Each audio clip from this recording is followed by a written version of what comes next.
Hello everyone. Before we start the program, we want to bring you a safety alert concerning meth labs. Some of you may be aware that for a while now, meth labs have been on the increase. In 2012, two Virginia pilot reporters, Scott Daugherty and Veronica Gonzalez, wrote an article outlining this continued problem in Hampton Roads, as well as nationally. The article showed that last year, law enforcement discovered 167 meth labs and dump sites in Virginia, and 10,287 meth labs were seized nationally. The VBFD hazmat team responded to 6 calls relating to meth labs this year. Back in December of 2012, we aired a training segment on Virginia Beach Frontline Firefighter about things to look for if you come across a possible meth lab. We thought it would be important to re-emphasize the dangers you could face and rerun this segment. As always, be safe. Today we're going to talk about meth labs, specifically the one-cook method or shake and bake method. We're seeing a rise of those in this area. We've had 6 in Virginia Beach over the last 6 months. We've had 36 in Hampton Roads region. The hazards that the firefighter or first responder will face when they come upon these labs are going to be toxic, they're going to be an inhalation hazard, and they're highly volatile. They're essentially a bottle bomb. The preferred method of transport is actually in a book bag. They can get everything they need at Walgreens. They'll mix it, they'll put it in the book bag, carry it, walk it down the street, and they've got meth. Typically, the amount of meth that they'll shake and bake, they're going to shake it in, the preferred container is a Gatorade bottle, is about the size of a sugar pack. They'll mix everything they need up to make meth in this particular bottle. And what it does, if they don't burp it correctly and timely, that it will do an exothermic energy release, bottle bomb if you will, and potentially blow up in their face. Typically they'll have burns from the chest up to the face area. So those are some things that as first responders, firefighters, we need to be aware of if you do come upon a burn victim with no other sources around. They'll cook this in vehicles. You'll come up on a vehicle fire and the cause and origin is going to be because of the meth lab. Usually motels is where we found them. We've also found them out at Seashore State Park. Pretty much anywhere and everywhere, be aware that these type of labs will exist. And really the big takeaway on firefighters, you do go into a house or a structure, vacate the structure, proper PPE as always, and call police. I'm here today with Captain Baraki, and he's going to show you some of these household chemicals. If you see them in a cluster, then to be aware that it's potentially a meth lab. And Captain Baraki, could you take it to show away? Thanks, Chief. Appreciate it. Now, the first thing you need to make meth is pseudoephedrine or Sudafed. There's some different examples here, but we've all bought this when we get sick. And when you go to buy it now, you can only buy a certain amount of pills, and you have to sign for it. All these chemicals you can buy right at a big box store, but the key to recognizing a meth lab is knowing that, hey, all these things are all together. There's a bunch of Sudafed pills, there's different solvents, there's some things like lithium batteries, things you would not see all together. So if you do recognize some of these chemicals inside of a structure, or like the Chief said, in a car during a vehicle fire, or maybe even outside in a backpack, you might recognize that it might be a possible meth lab. Now the thing about lithium is it's reactive to water. It's highly reactive to water. So just the humidity in the air has caused lithium to flash on DE agents and police officers, so it's very volatile. Some other things you might see during a meth lab production is some coffee filters, and you will see some bottles, like the Chief said, a Gatorade bottle, but you might see a tube coming out when they salt the chemical out. This is a telltale sign that you have a bottle, Gatorade bottle, a Pepsi bottle with a tube coming out to extract the final product out. Those funnels, coffee filters, different types of salts are all common things. And what brought it to my attention that, you think of a meth lab, we all think of the Mexican cartels that had these big, huge labs. Like the Chief said, you'll find these bags in a backpack, not more than, a little bit of trash and not even know what you're looking at. They smell like dirty, rotten gym socks sometimes. The smell, the burns on victims are pretty much the telltale signs that they're doing something illegal, making meth. Thank you very much, Captain Baraki. Thanks, Chief. Appreciate it. Some takeaways we want you to have out of this today is, one, it's a very volatile atmosphere. Hydrogen sulfide It's a bottle bomb. It gets mixed up. A lot of these cooks are very aggressive individuals anyways. Matter of fact, 1 in 6 of these little labs catch up in a flash fire. Here are the clues you should look for in identifying a meth lab. Lithium batteries, red devil lye, starter fluid, brake cleaner, cold pack, Sudafed packages. If you see all of these together, it's your indicator to exit the area and call law enforcement. If you have any follow-up questions, please contact Captain Baraki at Company 3B. He'll be able to answer any questions, or contact myself at Fire Marshal's office.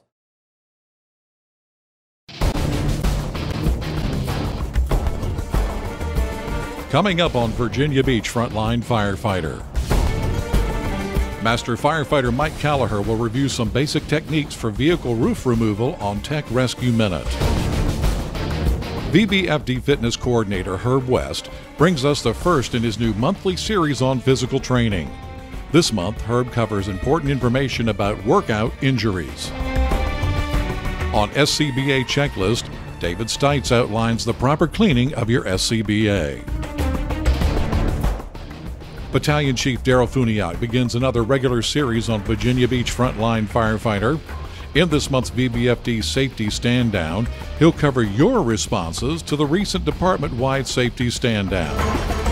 Captain Gary Umflett talks about the uses of Motomix. And members of Squad 3B are preparing to participate in an upcoming marathon. Captain Joe Baraki will outline how they are preparing for this event. I'm Master Firefighter Tom Parks. Here's the host of Virginia Beach Frontline Firefighter, Master Firefighter Chris Stockhow. Thanks, Tom. Hello, everyone, and welcome to the show. We're coming to you from Company 13 in beautiful Blackwater.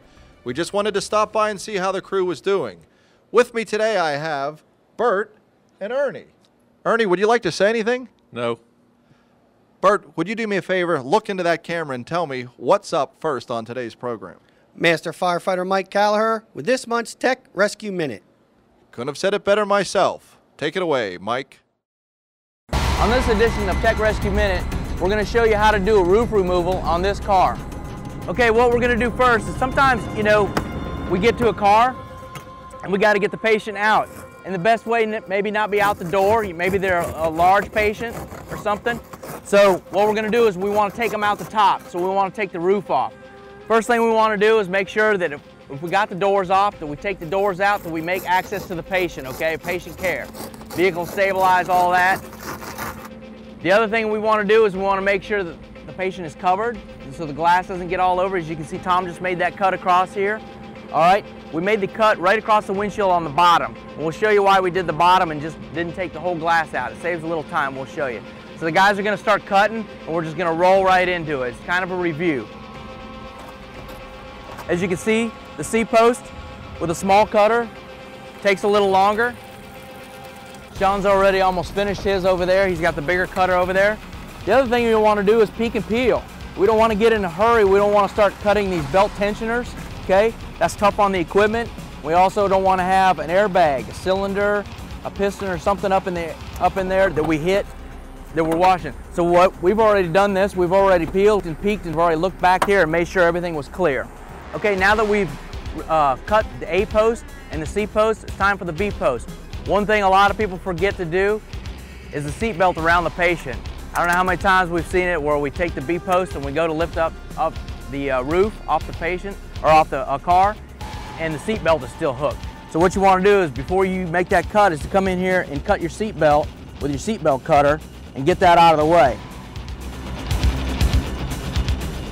Remember, there's the tensioner, you're out of the way.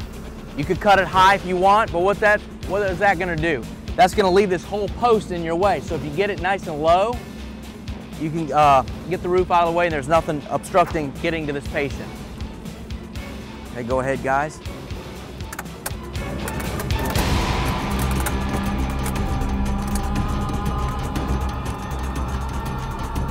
As you can see, the roof didn't fall in on the patient. However, you want to make sure that you have somebody on all four corners, okay? That it doesn't move or shift anyway. So we're all ready to go. The guys have set the tools down. We're ready to remove it. We come up with a plan. The plan was we're going to take this right over the windshield, over the patient, and go right out back with it. Ready?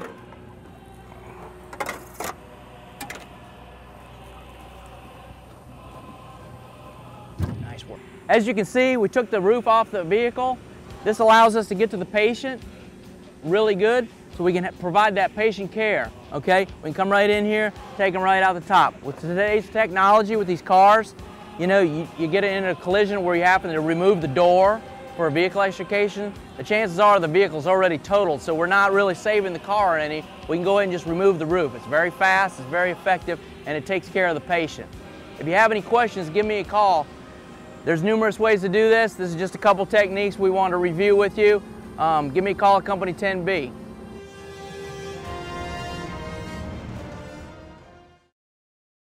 Coming to a chainsaw near you, Motomix. Motomix is a specially formulated pre-mixed fuel for our saws and other equipment. No one better to explain it than my little red-headed friend, Captain Gary Umflett. I'm Captain Gary Umflett at Fire Station 20B. I'm here for this little addition to Rags to Wrenches. I'm going to talk to you a little bit about this Motomix. We're going to be moving into this here, this product here in the near future. What's interesting about this product right here is it has a shelf life open of 2 years. That means if I put it in this chainsaw right here or this cut-off saw for 2 years, it's okay. It has an unopened lifespan of 5 years. What's interesting is we've been running this product here at Company 20 for about a year now, and the product has been inside Engine 20's chainsaw. And then basically what we've got out of it is this one can. I know we haven't had any operations, and I can't compare it to a ladder truck that uses these saws a lot, but what is interesting is we've gone through one of these cans in 1 year, basically 10 months, starting the saw weekly, maybe some daily maintenance and all that, and it's gone through that one can in that time. It's going to be a huge cost savings versus the old 1 gallon can, because you don't have to switch it out. You don't have to dump it out. The product, I really like using it. It's all in one. You don't have to mix it. You pour it directly right into the chainsaw or the cutoff saw. If you put it in a floater pump, it's okay. If you accidentally ended up in, say, a Honda engine, like for our fans or something like that, it won't hurt it. Okay, it's not something we want to use, but if it accidentally gets put in there, it won't harm any of our products or that we have on the trucks or any of them, brush trucks or whatever. What's interesting is we're very fortunate. We have steel products. If it's a steel, it says steel. I say this to many fire departments around the country as far as this product is concerned. It's color coded. It's orange, goes in the orange equipment. Okay, it's almost foolproof. It's hard to believe, but it is a good product. It's a high performance product, and I think it's going to work out good for us. The Virginia Beach Police Department has been using it now for going on 3 years, and they have had 0 power head failures. For the last 20 months, they have not had one of their saws in the shop to be repaired for bad carburetors, clogged carburetors, any of that stuff. So we already know it's working in another department, and I can attest to it that it's working in other fire departments. But we're going to this product. I'm excited about it. I've been working on this project for quite a while, and I think it's going to do us right. I had a good question brought up, and I've seen it in other departments.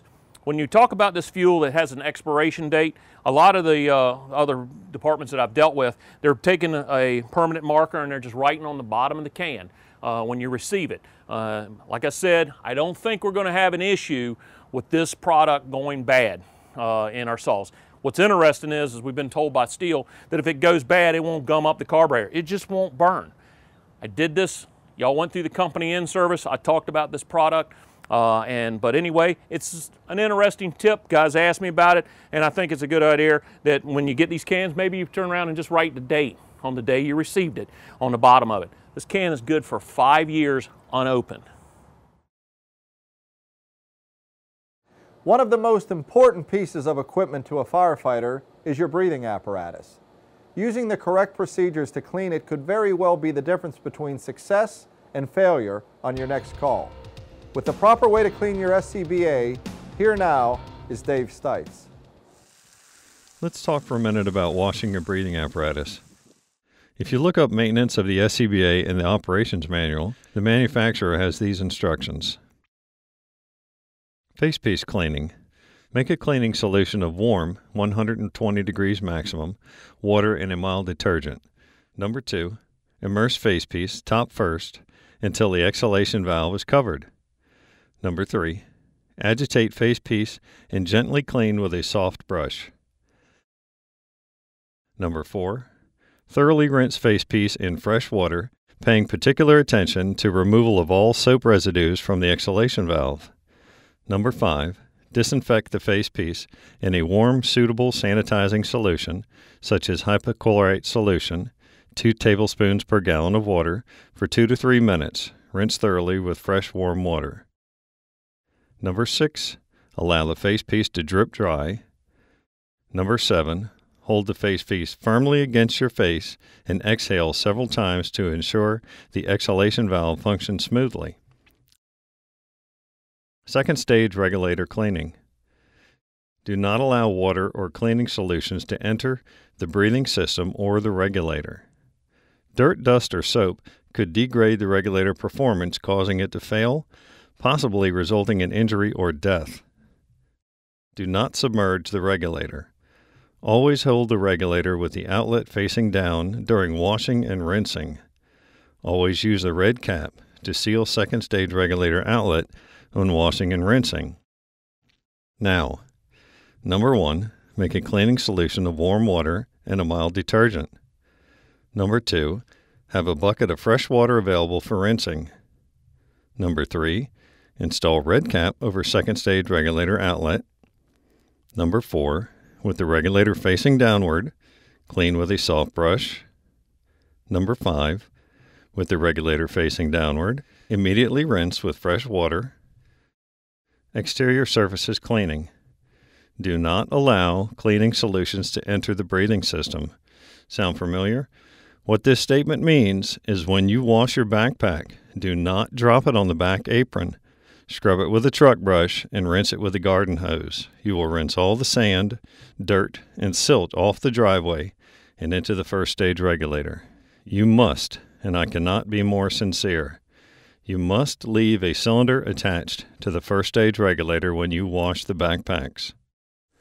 The cylinder does not have to be locked into the frame, and you do not have to charge the pack.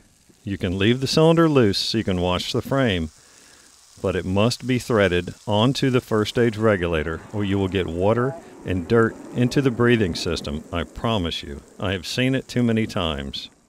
The hoses, backpack harness, cylinder, and valve assembly may be cleaned with a damp cloth or mild soap and water solution. Rinse thoroughly and air dry or wipe with a clean cloth. Please try to do this before sending backpacks in for service, especially after you've had a working fire. I just about have to wear these units to repair them, but I'm not wearing protective turnout gear when I do so. Thank you for your time. Many of you provided feedback on the department-wide safety stand-down. Here is Battalion Chief Daryl Funyak with some of those results. I wanted to take a few minutes to review with you how the safety stand-down played out this year and to give you some feedback on your responses to the questions posed. Our members overwhelmingly supported the format we used. The presentation of an event that actually occurred in our department ranked high in your responses, particularly for those members and crews who did not know the incident had occurred. The ability to view the incident on video and openly discuss the call worked out well too. In regards to the question revolving around the incident with the overhead door, 45% of the respondents classified the event as a near miss because of the potential injury to the nearby firefighter. 25% of the respondents stated that they would have issued a mayday and referenced our policy in doing so. Of the members who did not consider this event to be a mayday, all reasons offered were valid and reasonable. Just asking of this simple question seemed to generate quite a bit of discussion, and many of the views are all over the board. For this reason, I feel it's imperative that we take another look at our mayday procedures, and with the support of senior staff, we'll work to review the guidelines. With regards to the overhead door not being secured and coming down, the majority of the crews asked for or offered suggestions on methods to secure these doors. All suggestions seemed valid, and the point was well received that we must do something to ensure these doors are secured prior to our entry. We've escaped 2 events of this nature recently, and the time has come for us to address the issue. I've asked the training staff to assist with developing a training video with guidelines on the best way to secure these doors with the equipment that the crews have readily available. We'll air that video in next month's program. If you get the time, please offer your thanks for the presentation to the hard work of those who put it together for you, your video shop, training staff, and the safety captains. If you have any additional comments, please feel free to contact me, and thanks again. We all know how physically demanding the firefighting profession can be and how important it is to keep in shape.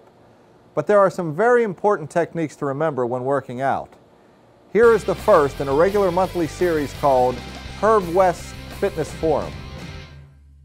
Today we're going to be talking about workout injuries. When we talk about workouts, we know and realize that if you're going to work out, you have the possibility of an injury. At the station, when you're working out on duty, there's a possibility of injury. We know that a certain percentage of injuries during duty come from working out. So today we're going to talk about how we can eliminate some of these injuries and how we can avoid some of these injuries. Studies such as the University of Arizona study with 430 Tucson firefighters showed that a good exercise program could reduce injuries, reduce recovery time, and possibly reduce severity of injuries. So the answer to trying to avoid injuries is to get rid of some habits and to eliminate some exercises. Here are a few suggestions, and the first ones are real simple suggestions that you've probably heard before. Always use collars. It's a simple rule, but it can prevent a nasty accident. Use a spotter when it's appropriate and then you're using heavy weight. Use a weight belt for maximum lifts, and we're going to talk further about maximum lifts in a minute. Limit your maximum lifts. A study from the University of Maryland, the relationship between simulated firefighting task and physical measures, found the most important physical measures related to firefighting tasks were lean body mass, power, and aerobic capacity. 5, when doing volume reps, don't use a weight belt so that you train your support muscles. 6, injuries usually occur when one or more of these conditions exist. A, bad form on exercises. B, using a lot of weight. C, working out when fatigued. To correct these, you should work on your form before you increase your weight or do high volume, particularly with complex lifts such as squats, deadlifts, cleans, snatches, and jerks. Make sure you learn the lift before you use heavy weight or high volume. How strong does a firefighter have to be to do his or her job? A 600-pound deadlift, a 350-pound bench? No, these aren't needed. We need power and we need lean body mass. Why risk an injury? Get adequate rest between sets and between days that you work out to avoid fatigue. Avoid fad exercises that have more risks than benefits. Standing on a stability ball trying to lift weights is not going to make you a better firefighter. Avoid exercises that are painful to your body. Remember, it's always said, there are no bad exercises, just bad exercises for a particular person. Don't increase intensity too quickly. Weight and volume should progress in reasonable increments. And lastly, change your workout exercises every 4 to 6 weeks to avoid overtraining, and vary your routine weekly. By doing this, you avoid training the same movement over and over again and possibly causing irritation in the joint. So keep these things in mind when you're working out. And if you have any questions, give me a call. If there are any topics you'd like to have us cover, let us know. Speaking of physical fitness, up next we talked to Captain Joe Baraki about how they are preparing for an upcoming marathon. The company at Company 3B Shift has decided to do something to promote physical fitness here. So we decided to look in on the internet and find a couple road races, long distance races. So one of the races we found was the Outer Banks Marathon.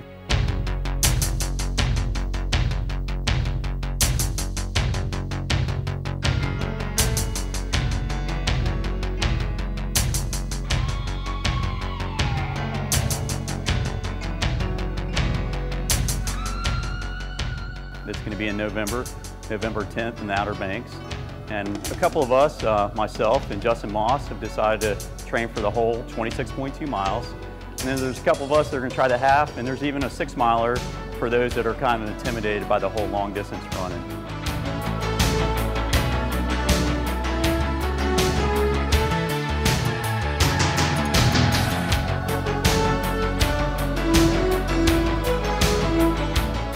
So we're going to try to get the whole shift involved in something, you know, make a weekend out of it. It's on B shift 5-day, so it works out good with our schedule.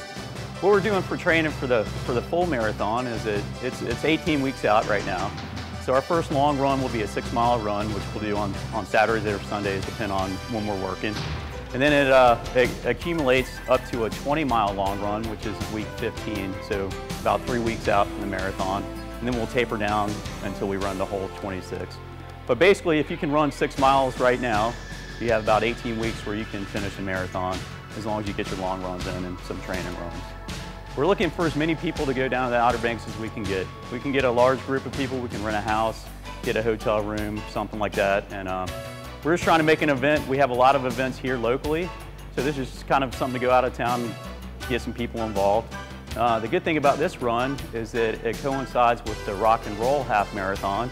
If a lot of the training programs, the Rock and Roll is a half marathon, and that coincides perfectly with running this during your training runs on the weekend. So that's kind of a lead into the full marathon. With my training program, it's basically running 3 days a week with 1 day of cross training. And that's usually something cardiovascular, such as biking or swimming or something like that. So that's what we're doing here. And the big thing about training for a marathon is getting those long runs in on the weekend. We basically run 3 days a week with some cross training 1 day a week to keep the legs moving, either through swimming or biking or something like that.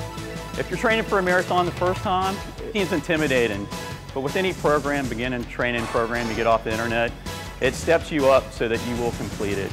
It seems like a long way, and a lot of people I know that run a half marathons, they always say, you know, I didn't feel like turning around and going back the other way, you know. But it really is an attainable goal, as long as you put your mileage in, keep to a schedule, and you will finish it. You know, you train for 18 weeks out, and when you do see that finish line and you finish the race that you trained out for, it's one of the greatest feelings in the world.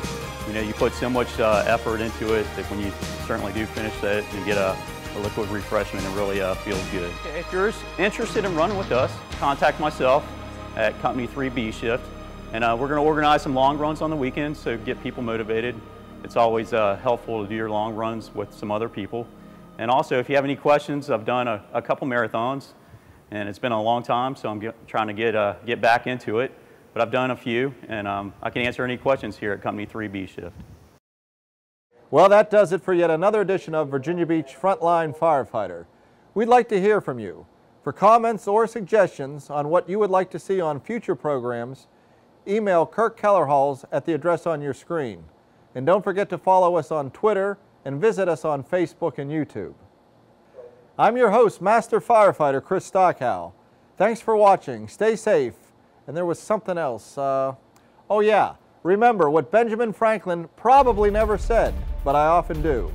Motivation is a requirement for success, not failure.